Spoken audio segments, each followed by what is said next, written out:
All right, man. Here, let me try to go through this quick before I forget. All right, my buddy Steve.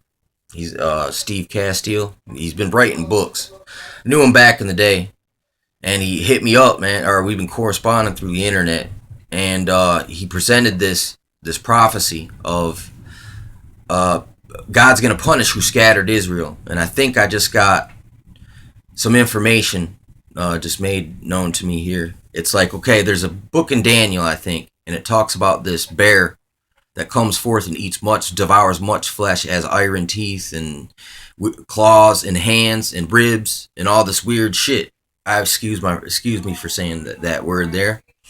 Uh, but what's crazy? This is the northern tribes were sent there as slaves, and they basically were like in Egypt, were there for a while, and the Medes and Persians. That's the much flesh they devoured. And he was pointed out how big the territory of Israel really was, like it was the whole Levant, the whole Middle East. Uh, so God was going to punish these people one day, and he says, "Oh, you Syria, you're going to be a heap."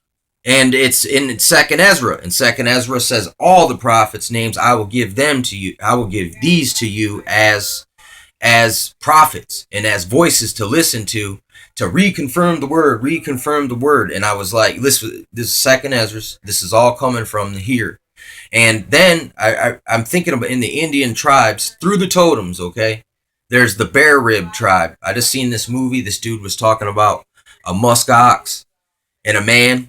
And he said the musk ox hit the man, and the man was on his horns, so the musk ox couldn't eat, and the man bled to death slow. They both died together. And it reminded me of this ribs, because he called dog rib woman. And I was like, uh, and there's a tribe called the barefoot, the bare mouth, the bare teeth. Okay? That's in our totems. And it's in freaking Daniel, I think, dude, where and it turns into something else later. It's also another part of Nebuchadnezzar and in the four statues.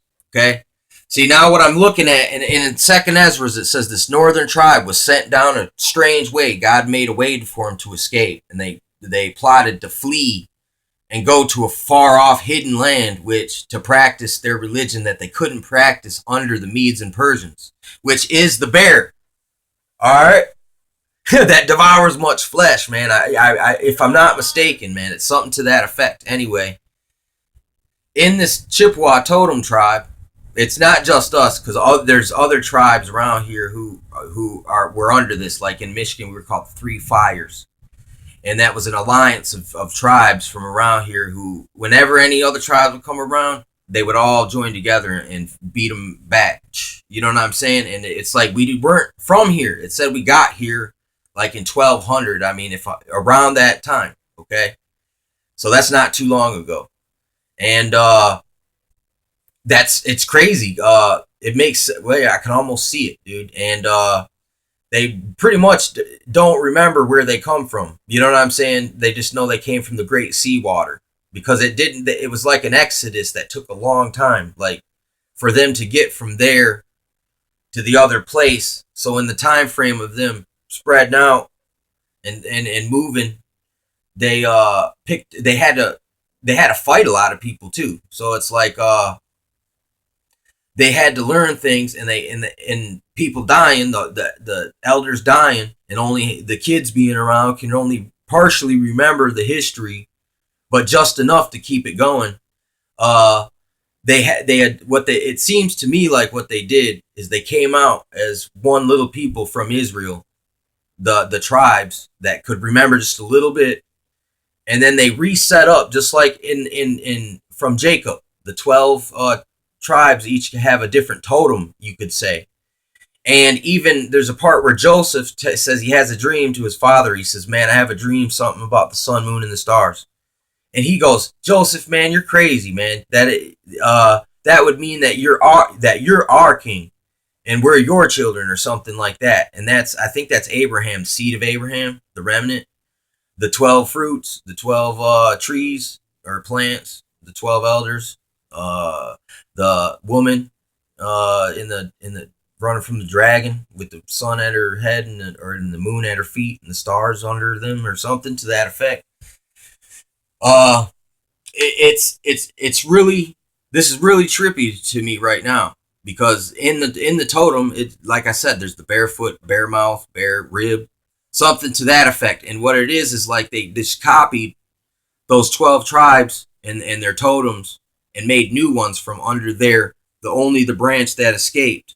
And that's even what there was one section of Israel that went off. They were like, hey, look, there's no bad blood between us. And if God is against us about this one here, then let him repay us. And then Israel was like, okay, because it was an altar, but it wasn't an altar under the Lord, or it was something weird. It was like it was something different from what they did. And then they were like, basically they had to all meet up, and there was a big freaking standoff, and then they just were like, all right, fine, yep, and it was all cool. And then they went on. I don't know, and no one ever really talks about this. And it says they keep going eastward, and if you keep going east from the Middle East, you'll end up in India and China and Asia too. So and then there's also people in Asia and all around there, and their original alphabet is just knockoff Hebrew alphabet. You know what I'm saying? It's there's a lot more connections than people want to admit. I just seen these dudes saying the Black Egypt, the Black Egypt, what is that called? Kemet, is related. They found hieroglyphs from Kemet in the Inca, and then things from the Inca over there in Kemet. Like, listen, they used to mark it on the wall. Who are the kings in they're different. We weren't from those kings down there. You know what I'm saying? So some Indians came up from them. That's the difference there. And then there was Indians already here. Somehow we ended up in here in between two. These people didn't believe what these people believed, or these people. And we were in here around all these people, but then we might be related to the ones. That's also how you can follow back the history. These was all adept canoesmen.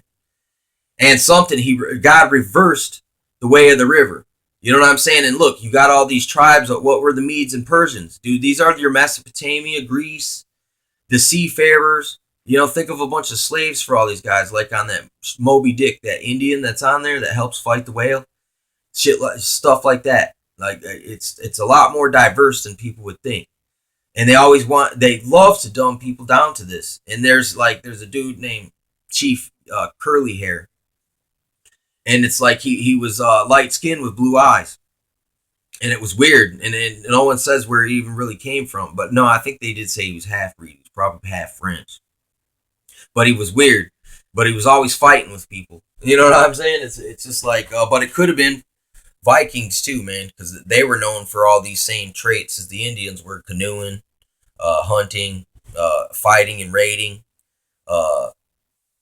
So, and then once again, you look at the blonde Aryan-looking rulers of South America, and I always think, man, is this just a big lie? Was it Vikings that tricked them into and told them all these stories and just created like the man who would be king? You just go to find a primitive people and trick them, and then wait hundreds of years, and then go and rob them at one point, basically, and then you'll own the world. In a way, and there's something to that effect did happen. It was a plan to rob the hidden land that's mentioned in Second Edzra. It's a land that no one knows about yet, and America was the last thing discovered. So maybe there's another reason why they won't tell you the truth about history, about Christopher Columbus discovered America. Bull crap. It's like like I said, man, the slaves go get free again just to get caught and trapped again. You know what I'm saying? It's crazy how this thing keeps working, but there's definitely some kind of odd connection here, and the reason why it's in the tribes that the bare rib, bare teeth, bare, because they're telling you who exactly they escaped from without knowing it. Like the dude Steve Castile, he said there was a prophecy where God was like, he was telling you, woe unto you, because I'm going to get you one day. And look, they're getting got right now. And he said he'd punish them for this. And I just wanted to show you that again. Like, look, that's what came to me right there. And who scattered Israel? Look, So if the people in America are related to these people that Ezra's speaking about, that were in these lands, and then they had to escape, and then they went away where they couldn't go right or left. That on the left was fire, and on the right is deep water. That's also in. That's also listen. That's like the dragon in Revelations, where he's coming, and then there's sends out a flood, and then God saves the woman. So I'm telling you, man, it's uh, that's what I just got hit with for some reason. And like I said, who other than me could even know that because of the because I'm the only dude. I'm one of the only dudes on YouTube you ever even hear discussing that history of the Ojibwe people, because that's part of it, and these biblical things side by side, and then how you can see also there's like they sound very like Enoch, their understanding of spirits and things like that. Uh, they understood there were spirits in Deuteronomy. It like look passing around the club like Aaron to draw a meeting between the priests. You know what I'm saying? The Indians had this custom, but it wasn't exactly the same because look, through long, long times of generations where they had to lose their way and figure out and have to only remember fragments and then go off that. You could see the correlations there, and it really is. Indians do look like a lot like the Nazarite priests. You know what I'm saying? In a way, a lot of things they do, there is certain customs in all Indian culture that are like Nazarite priests, where they go on a fast, they shave their hair, they stay away from everyone else for a while. They go and do these weird smoke rituals in tents, just like they did in the tabernacle. They stand and guard and wait by the door. No one can come in, just like from the old Hebrews in the Bible. I'm just saying, look, I'm just showing you the some of the similarities to these customs, and even the false Ark of the Covenant was a drum. Some dudes uh, suggested. So I mean, I'm just taking that in, looking at it like these are some weird similarities, coincidences.